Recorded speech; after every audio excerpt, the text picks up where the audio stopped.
This episode's sponsored by Vorbos. Check them out in the description below. So I've got a question for you. So I feel like I might know what you're going to say, but I'm still curious to hear. So in terms of hiring people, right? And you said hire good people. What's your view with bringing someone onto your team who is already qualified for the job as opposed to bringing someone on who's not qualified, but you think they could be a good fit and the personality fits? Because I think that's really important. So again, taking Barney's off camera, our producer over here. Barney's a producer on this podcast and on another podcast that I do. And he had absolutely no experience with video editing or production or anything. But he had the enthusiasm and the character and the drive and the interest in the industry that he wanted to learn. And it's proven to be a fantastic decision, and he's doing a fantastic job. Well done, Bernie. Whereas Barney. Bernie. Although we should call him Bernie now. That's his new nickname.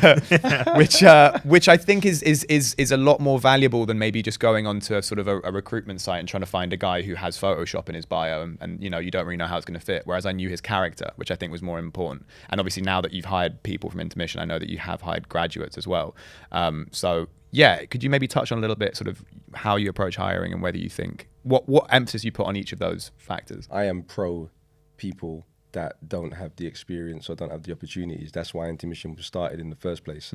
So I'm always going to be looking for that talent that isn't being exposed. Or, so I mean, I'm a great believer that we haven't seen the best footballer, we haven't seen the best lawyer, we haven't seen the best doctor because they never turned up or they never got the opportunity. Do you know what I mean? So I'm always looking for those people. That's a clip. Whew. Yeah. I'm always searching for those people, man, to give them opportunities. And like hiring is, I talk about this a lot because I just think it's a farce, man. Do you know what I mean? When you kind of look for people and they present themselves on their CV or whatever, they've done these 100,000 things and then they turn up in front of you, they speak a good game, then 2 weeks into the job, you're just like, what the hell have we done? Do you know what I mean? Happens so many times. Yeah. So I really think... He's a recruitment specialist. 9 years in. Yeah, 9 years in. gosh. So I've seen a lot of, I've seen a lot of it. So I think that needs to be shaken up anyway. Yeah, So, you know, for me, I always go, in answer to your question, I always look for people that don't have the opportunities, but present the skills. I've got a mate, we grew up together, and he could sell anything to anybody, right? He's big, his name's Biggs. And like, when I got into film, because when I came out, I made a short film. That was one of the first things we did. And he was basically a producer on this, but he never knew he was producing. Do you know what I mean? He was talking to people, making sure everyone was all right, getting people, you know, comfortable, doing all the kind of stuff. So charming. You know, he's going through a difficult time at the moment. And I look at that and I just think, nobody realised that there was, you know, a producer there and an excellent one. Like, I mean, he could top so many producers out there just by the skill that he has, but because he never got the opportunity or because we grew up where we weren't exposed to these jobs, you know, you're looking at a waste of talent. So I'm always out there looking for talent that is not kind of being given those opportunities. And if you were trying to sort of shake up a kind of recruitment process or looking for the right person, how would you, in an ideal world, go about doing that? Great question. Yeah, I mean... Hard to answer. It is a really hard question to answer. Yeah, I don't know what I do. If I look at what we do at Intermission when we're hiring, you know, like recently, well, we're currently hiring for 4 jobs at the moment, and we're going to market for these jobs. And I've had conversations with our board of trustees because the first time we went out, we didn't really get what we were looking for, and it seems like we're going to the same places. And I'm just like, do you know what? I think we need not headhunting, but kind of we need to go out there and find those people ourselves. Yeah. So I would probably do that, a form of headhunting. Do you know what I mean? I think when we talk about headhunters, they go out there and they headhunt people that are brilliant at the job, that are already working and doing it. But I'd like to create a headhunter that can go into places where these talents are. Do you know what I mean? Where nobody kind of goes to look. The kind of less obvious. Yeah, the less obvious talent. Yeah. The ones that are not working. Yeah. The ones, you know, the geezer on the road that's got an operation and selling, you know, I mean, it's not good, but might be selling drugs and controlling the whole estate. That's amazing entrepreneurship. Yeah. Dealing with numbers, clientele. Yeah, supply and demand. Marketing, all those kind of things. So how do we get that person away from that, which is, you know, not conducive for their future or productive in any way, and say, actually, here's another option. You know, so, I mean, it will take a lot more thinking than that. And I know there'll be a lot of people disagreeing with what I'm saying, but, you know, I would like to have a conversation in terms of recruitment down that way. Yeah. You mentioned, obviously, once you're expanding, you're hiring guys and you've got all these rules and regs, but if you take it back a step, so it's just you on your own, again, let's think of like maybe someone out there as a tradesman or a plumber specifically, and they're thinking, right, well, I'm doing quite well by myself, but I want to branch out and start a team and sort of do what you did. Yeah. How do you go from being a one-man band to getting your first guy on board? Yeah. Really, it's as simple as that. You know, you take one on at a time. You know, and you know, another business tip I'd say to anybody: if you want to grow your business, if you want to expand your business, if you want to have a decent business, you've got to employ people. There's no shortcuts to that. And you know, it's a double-sided sword on this one, because the worst thing in business is employing people, but it's also the best. You know, the downside is if it goes wrong and HR and all this nonsense and people do turn up, obviously eventually you get the right people.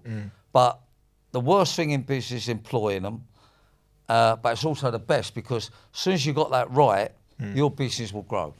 You know, I don't know of any business, I'm sure there's an odd one or two, but most businesses expand and make money by employing people. Yeah. You know, it's not, no, you know, this one-man band business, that's not really business. No. And, you know, I started off employing one person. You know, I employed a carpenter to drive me around, help me while I was working, then another person, then, you know, a part-time lady in the office. You know, they're all like stepping stones, and they're all things that are obvious, you know, or you may know, oh, you know, your friend's not at work, he can help you out a bit. Yeah. Important to start employing people, whether it be part-time, full-time.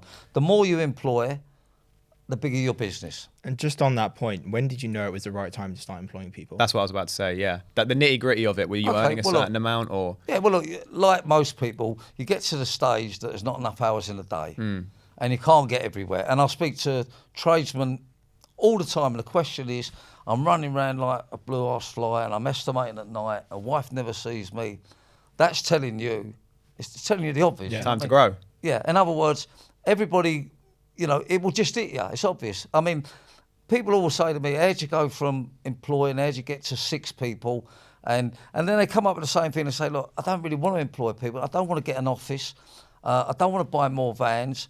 I'm comfortable at the moment, but I've got too much work. Well, you've got a choice. Yeah. You know, carry on as you are or employ people. There's no way around it. There's no, you know, it starts off as a dreadful thing, but then I learned in life that there's lots of good workers out there, lots of good people that are happy to jump on board with you, earn a good living. You know, then not everyone's a leader. And some of these people that come on board, if you look after them, I mean, I've had people work for me 40 years, 35 years. It's just unknown in the sort of construction or plumbing industry. So your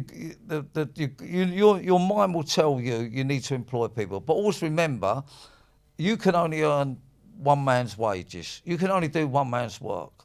True. So you understand what I mean? Yeah, so by having 2 of us all of a sudden, 2 lots coming in. So business is a lot simpler than what we think. We complicate it, you know. And at the end of the day, is it that hard to employ somebody? The answer is no. Your first hire, who was that, and why was that the first role that you hired? And how far along the journey were you when you made that choice? So our first hire was a woman called Trudy, and it actually wasn't us going out to put a job out. It was someone coming to us asking if we needed help. Us sitting back saying, well, we've just unloaded 2 or 3 containers today. We've done all of the customer service. Actually, we could do with a helping hand. But she was in customer service. And that was about 3 years into Furniture Box. So the first 3 years, it's just the 2 of you? Yeah. Amazing. But I think it's so valuable, those 3 years, that set us up for the rest of our time. Yeah. And initially with that first hire, it was all based on sort of the front end. So we realised that we were growing at quite a substantial rate and we couldn't keep doing everything. So we said, right, okay, first hire is going to be customer service. So that takes a little bit away so we can focus on the other side of things. Yeah. Then it was the warehouse. So we built up sort of the front end first before, as the years went on, building up a marketing team, for example. So it was very much just geared on, we're selling a lot of products, but we need people to help us get those out the door. Yeah. But we were still heavily involved up until probably about a year or so ago. And you can imagine it's just been Dan and I for 3 years, knowing absolutely everything about the business, and then just bringing someone else in and sort of expecting them to pick up as well and be like, oh, we know everything. But we learned the hard way in terms of having to really teach people and train people in the right way and impart knowledge rather than rather than just relying on car journeys. Yeah. Fair enough. I think what was difficult as well is that we were only 19 or 20 at this point. Yeah. And when you're bringing someone in that's more than double your age and telling them what to do, it sort of feels a bit weird. Yeah, I bet. And we'd never had experience of managing people. In terms of leadership, we've captained sports teams and that sort of thing. But this was our first experience of managing someone. And so that was difficult initially. And I think over the first year or two, we got some things a bit wrong because we were essentially best friends with our staff, which is a fantastic way to be. Then that made it difficult if something didn't quite go according to plan, or if you needed to be honest and truthful about something because you don't want to hurt that person's feelings. Age-old Of issue. course. Yeah, of course. Yeah. So how have you gone about making sure you hire the right people then, since Trudy, including Trudy? So for the first about 10 hires, it was pretty much just word of mouth, just people in the village that we'd heard of.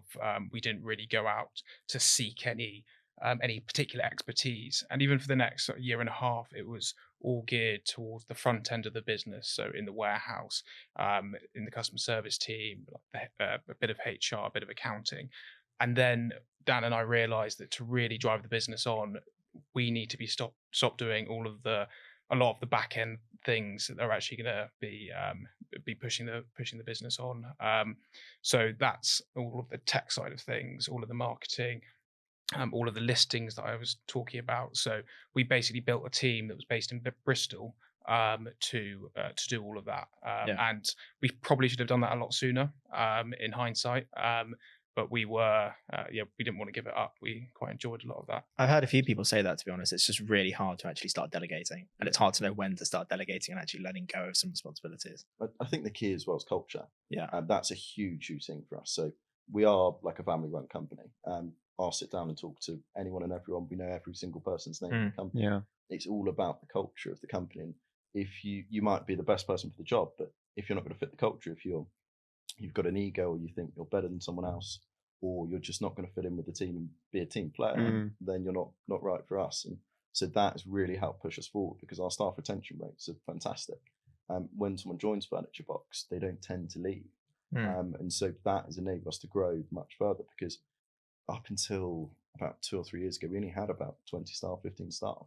And if those staff had left, if those staff weren't enjoying their jobs, we wouldn't be where we are today. So it's so important to make sure that people are happy at work. And so that's always been a big thing for us. Your first hire, when did you know it was the time to hire someone? Who was your first hire? How did you kind of expand it? Because I think that's a really exciting topic. So the first hire, bless him, was a friend of mine, which is not always the best hire. Yeah. But bless him, he was a great guy. And actually, he's got his own skill sets in different things. But I hired him in because, look, when you're growing a business, you got 8 hours in a day. If you're a maniac, you put 10 in. If you're even more mad, you put 12 in, right? And then you're burnt out in a month, right? So the only way you can really grow a business is by looking at, okay, if I've got 8 hours and I want to do more, I can't work 16 hours. So I've got to add another 8 and I've got to buy that 8 in. So that's really how you should look at hiring. How do I stack time, right? And you want to stack time in that way. And I obviously didn't know that when I started. So I just sort of hired someone. So I thought, oh, well, I'll be a bigger business if I've got people working for me, it's like that. And I went and hired a friend, and it was a bad move. I ended up monitoring more what he was doing, and actually it made me less productive. That was the first hire I brought in. And what was the role that you hired him for? Was it an assistant or another salesman? Or I hired him for sales. Right. Yeah, I hired him to go and get more business and to get more sales, and it didn't work. Right. It didn't work. And the second person was a salesperson, and that didn't work. And then the third person, at this point now, I've got 2 salespeople. I'm the only one selling, and I'm feeding the other 2 mouths, to be honest, at the beginning. And then I hired a really good bookkeeper, actually, was my third hire. And she came and worked for me, and then she added a lot of value, and it was really like, oh my God, I've got this person and she's doing loads of stuff for me and she's amazing, and now I don't have to worry about the books and I don't have to worry about the money. Now I can get on with selling, and she's helping as well, and she's really good with the clients, and that was exciting. That part of it was really, really good. Did you get your time back as well? Yeah, absolutely. She was fantastic. And then I ended up letting go of one of the salespeople, and then I brought a good salesperson. So I finally got a good person in. And then he added value as well. And then we started to build. And I started to understand team building. I had no idea. Like, even when I was in the and I worked in automotive, I've never worked in management. I had grown and developed and trained people in sales, but I'd never worked in management, so I didn't really understand how to manage people. And when I started out, I was a horrible manager, just so you know. But it took time, and eventually I got better. And then I really and then I realised what I was good at. I'm a good leader, but I'm not necessarily a good manager. What would you say were some of the most important lessons you learned through that hiring process? Good question. Don't hire your friends. And I mean it. Yeah. You know, and Sorry, Skeeth, it's time to I don't have, pack your bags up. At this point, Pack your bags up. Barney, if you're listening, it's time for you, mate. Step up. Yeah. No, I think that if you in a partnership, that's a different question. Right? Yeah. If you're partners, it's a different question. But hiring your friends to go and work in your business, and it just creates the wrong dynamics, because you've got this drive, this passion to grow and grow this business, you're giving it your all, and then you bring your friend in, and there's already kind of these prerequisite where you're going to let them get away with more, you're going to let them do this, you can't have the hard conversation, so you're just better off avoiding that. And to them, it's a job, because you forget that it's you forget that it's your baby, it's not theirs. Yeah, and 100%. So if you bring someone in, to them, it's like, look, I want to have my weekends, I want to have this, I want to have that, and, which is reasonable. Absolutely. But you can't expect them to care about it the same way you do. Absolutely. And our partnership's different. I think when you look at a partnership, you say, really, there's does someone bring a different knowledge to you? Have they got a different knowledge and skill set to what you have? That's one complementary thing. Does the person have money? So if they don't bring knowledge, do they bring money? Yeah. Because you need money to grow a business, right? And if they don't have money and they don't have knowledge you don't have, do they bring time? Because if you don't have the time, you need a partner that does have the time. So you've got to look at those different things. Yeah. So it's a different kind of analysis. But from an employee perspective, to really do that right, you need to bring the right people into the right role. And that means you as an entrepreneur and as a business owner, you need to know what you need within that business. And I think a lot of the time people don't. A lot of people do their first hires. It's like, oh my God, I'm manic. I've got so much on. I've got this paperwork coming over here. I've got this paper. Just come and help me. Come and help me. Yeah. They're drowning. And then they bring someone in that's like mediocre. Yeah, or random. They might be good, but they never get deployed in what they're good at. Which is, you might bring good people in, but when you're in that overwhelmed state and you're just trying to come and help me, stop me from drowning, and you might be bringing in a good salesperson to come and help you, stop you from drowning, and then they're doing paperwork and they're crap at paperwork, so you think they're crap.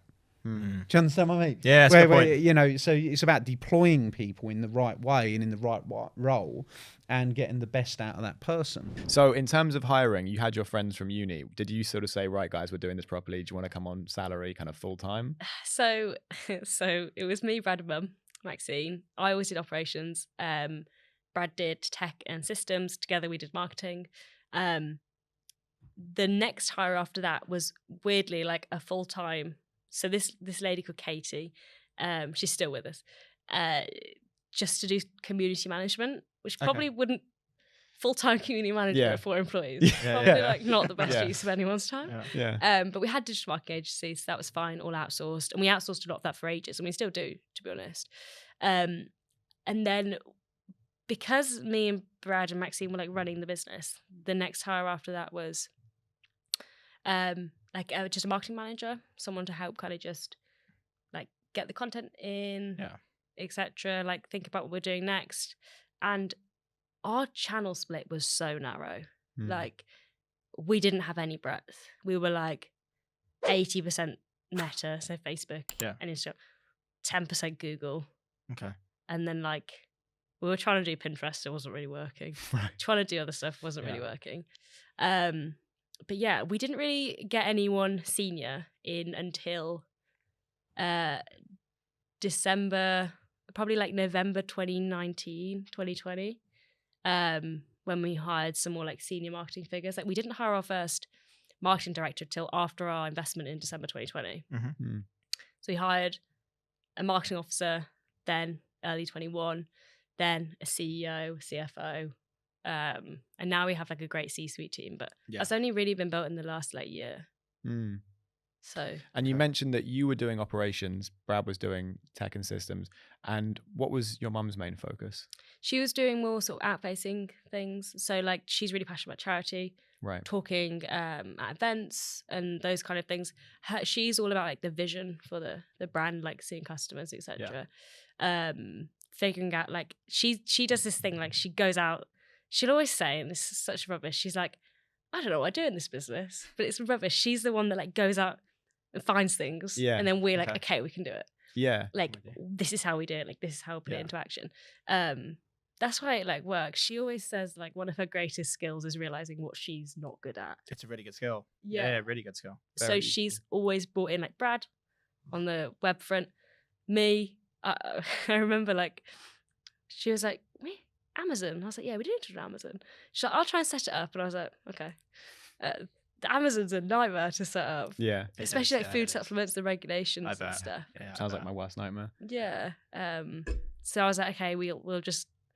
That's the thing. You just have to try, don't you? Sure. Yeah. A lot of the people that we've had on have said exactly the same thing. It's just trying and failing and learning and just repeating that process. Yeah, you have to be like ruthlessly dissatisfied. Yeah. And that's something that I've had to learn. Like now we've got a big team. There's sort of 55, 60 of us. We've done something great. Like we've launched a TV ad, for instance, last year. And now I'll just be like, okay, let's do the next thing. That's not good for the team. Like the team need to know that you're proud, you're happy, this is amazing, and they've all done a good job. But I'm just like, I remember actually seeing someone from the Department of International Trade that helped at the beginning, came into our office a couple of months ago, and he was like, oh, Darcy, you've done it, like, absolutely college, and amazing that you've done it. And I pointed out, I went, if this all goes bad, there's like 50 people and families that this affects. Like, until I don't know when I'll get to that point. I don't think I'll have that point in my head, like in terms of scale. But I just know that there's more people in this business now to protect, and that's a bigger responsibility. So we can't take those risks, I guess. Now, and then, so what's interesting there from a psychological point of view, you don't need anyone. Effectively, really, that's true, right? Yeah. And then as soon as you start for your business, you need people. And I think that is also such a great thing to have, that you need other people. That's your more a natural state, actually. Yeah. And so I thought the process was really like humbling in a beautiful way, because also I didn't have any image around like go to the bar and say, oh, I work there. Or, I signed that athlete, or I did this and that. I was just like, what do you do? Nothing really. I'm working on this thing. And it was more painful than I would have thought emotionally, actually. But also you need those people, and people are willing to help. So I was just looking for, I spoke to professors and doctors, like, because the cool thing, if you launch something new, because like, let's say an energy drink or a Coca-Cola, these were launched hundreds of years ago, right? Or energy drink 30 years ago. So then they had different science, different habits, different things were important. Now you have sort of teams of people that you hire, whether it's people to assess art or jewelry, whatever it is. But at the beginning, you were a one-man band. But you still need to reference people. So you said friends and family or an art dealer you knew.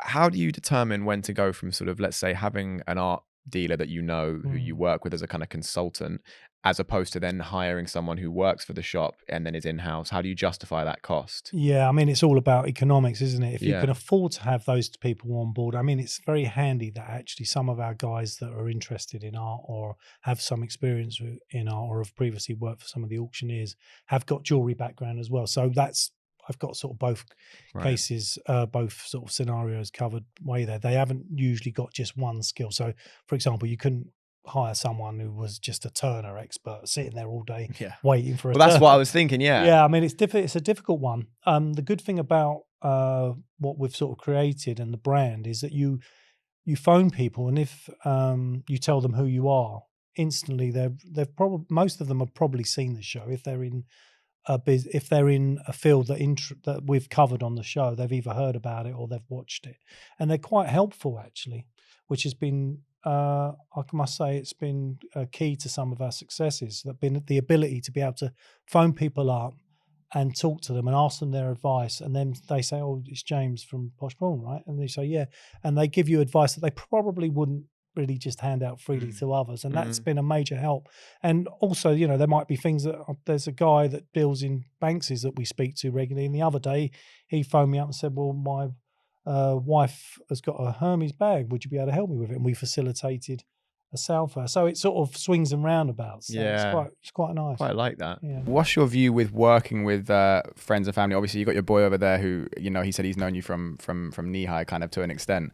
So what's that like? And you know, I think there's good and bad. I mean, the negative side of it is, you know, you don't spend as much time with your family, you know, brothers, sisters, mum, partners. The bad side is you're constantly, or at least most of the time, stressed or worried, and normally you take that out on, you know, the people around you. So that's the bad side. The good side is, obviously, as I said, I bought my mum a house. I've given my brother and sister a shop, like a flagship store in Clapham High Street that they run and, you know, make money out of. So that's obviously a positive. I've given my other sister another shop in Surrey. She done it for a while, made some money, but decided it wasn't for her. These are franchises of Fireaway. Obviously they're not paying anything to me. Right, yeah, of course, yeah. Sisters, but I've set up a shop for them, you know, basically just... That's really cool. Yeah. Cool. So you basically built a Fireaway, and then we're like, yeah, you run it. Yeah. That's your business, basically. Yeah. Oh, I love that, man. Yeah.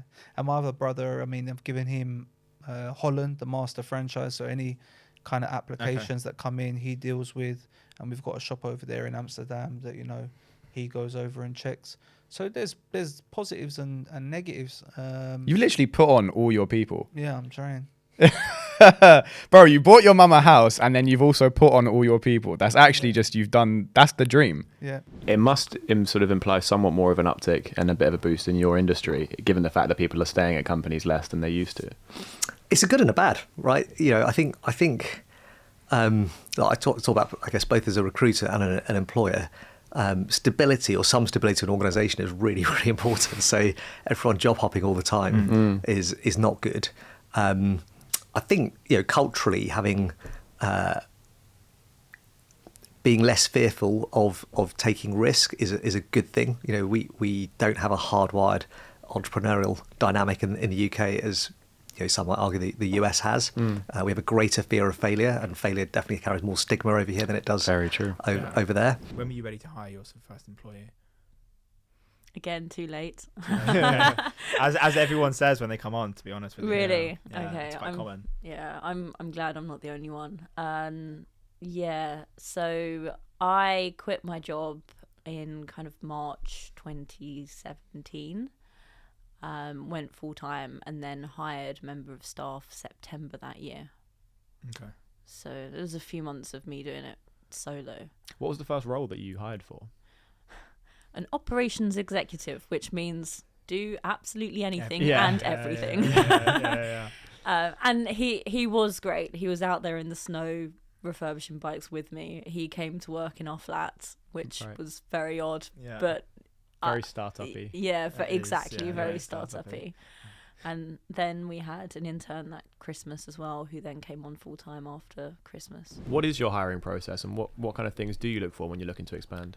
So I think two things. So we look for technical competency, but I describe it as like top decile talent. I know it sounds very obvious, but actually really, really hard to hire for, and I'll explain what that means in a minute. And then values fit. So do you act, and have you shown in the past that you've acted in line with our Yonder principles as well? And we evaluate you on both of those. And so our process is we do a hiring manager screen.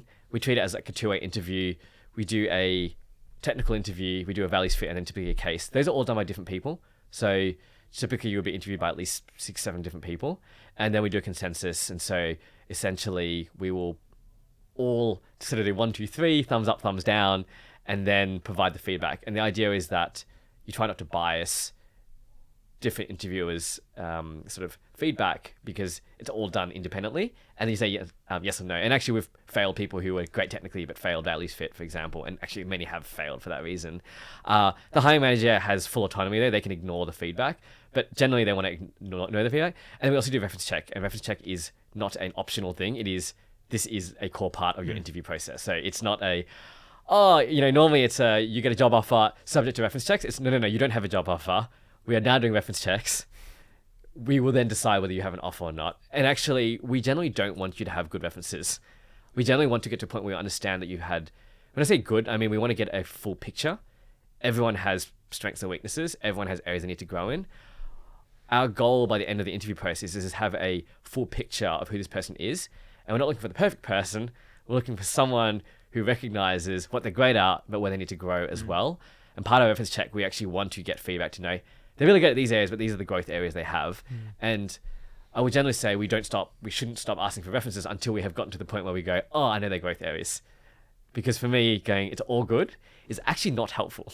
Yeah. Because I don't know how to grow that person when they join Yonder, because joining Yonder is step 0. Growing at Yonder is the most important part of the journey. And so we want to know where your growth areas are and you recognize them. So yeah, it's kind of like, from a process wise, it's not particularly innovative. I'd say it's definitely similar to interview processes of the likes of Google or other tech companies. I think one thing that we've done a great job on is spending time training our team on how to interview really well. So every person who interviews, 1 would do an interview training, and 2 would pair with a more experienced interviewer, and then have a bit of a debrief on like questions they might ask and things like that. So we really want to get people to think about how they interview as a skill, and also focus on depth rather than breadth. So meaning each sort of person you interview. So let's say I'm interviewing you today. My goal is not to get through 20 questions. My goal is to get through like 1 question and then go really deep on it. It's like, why did you do that? Tell me a bit more. What happened? Like, how did it make you feel? And I consider it in the same way. Like therapy in a way. Kind of, sort of, because I care more about not so much just what they did, but like why they did it. And one of the things that we look for is like trajectory. And trajectory meaning like how fast have you sort of grown in your skill set. That doesn't mean pure levels and titles and salary, but it does mean development. And generally, I would say we can pick up pretty quickly whether someone can demonstrate that they've learnt over the last 2 years and have a really steep learning, like sort of steep growth curve. And I always say like everyone at Yonder should have a really steep growth curve, because Yonder will grow really fast and we need everyone to grow faster as individuals, and Yonder is growing as well. And so always looking for demonstrable examples of that. And you can generally see that because if you go through someone's CV and you pick up different sort of, classic behavioral questions like, tell us the time you did this, but you pick up different ones and you go back, and you'd hopefully see progression in their development through that. And the red flag for me is actually seeing no progression. And so, we spend a lot of time going, like, hey, tell us about the biggest screw up you've made, but what did you learn from it? Tell us what you learned, because I don't care about whether you made a mistake. I want to know how you use that data to then inform how you make decisions in the future. It also makes it way harder to bullshit if you go deep on one question rather than, a Definitely, lot of people you can suss that out pretty quickly. Yeah, you can blag 20 surface level questions, but if you get quizzed on one question for 20 minutes, it's hard to bullshit your way out of that. So that's a really good process. We interviewed someone a while back who said the 2 most important departments in their company were recruitment and HR, so just hiring and firing, because he said that will be the core of like what makes your business like win or lose. On the back end of that then, in terms of letting people go, how do you handle that process, and what advice would you give to people when it comes time to that? And how do you know when it's at a point where it's time to let someone go and when growth isn't an option anymore? So I think there's a couple of lenses of it. There's the legal lens, and then there's sort of the principle, and then there's sort of the execution. I'll kind of talk about this all separately. So the legal one first.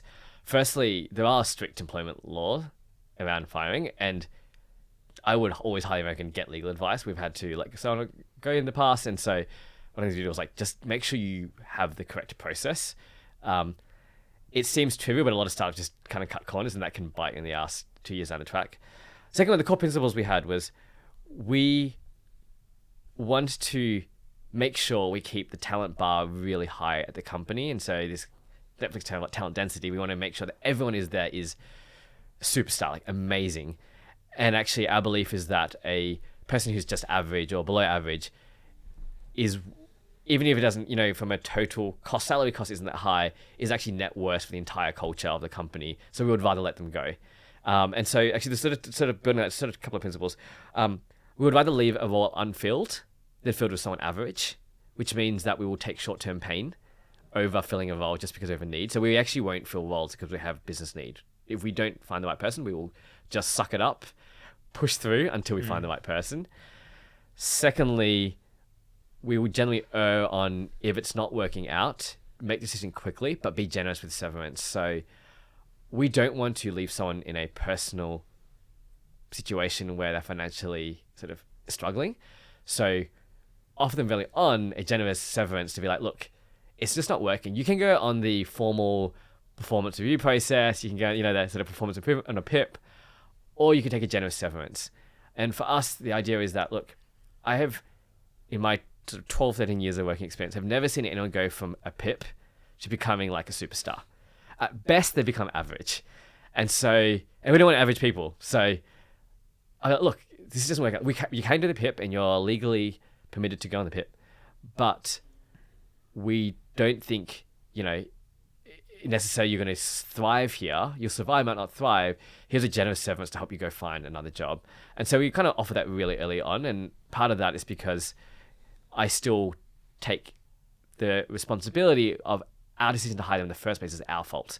So if we hired them and they didn't work out, that is on me, that is on my management team, that is on a hiring manager for not finding the right person. And this person has quit their job, joined you, and has taken the risk. Therefore, it is our fault that they're not the right fit. Therefore, we should make sure we financially support them, help them find a new job. It doesn't mean they're bad. It just means it's not a good fit.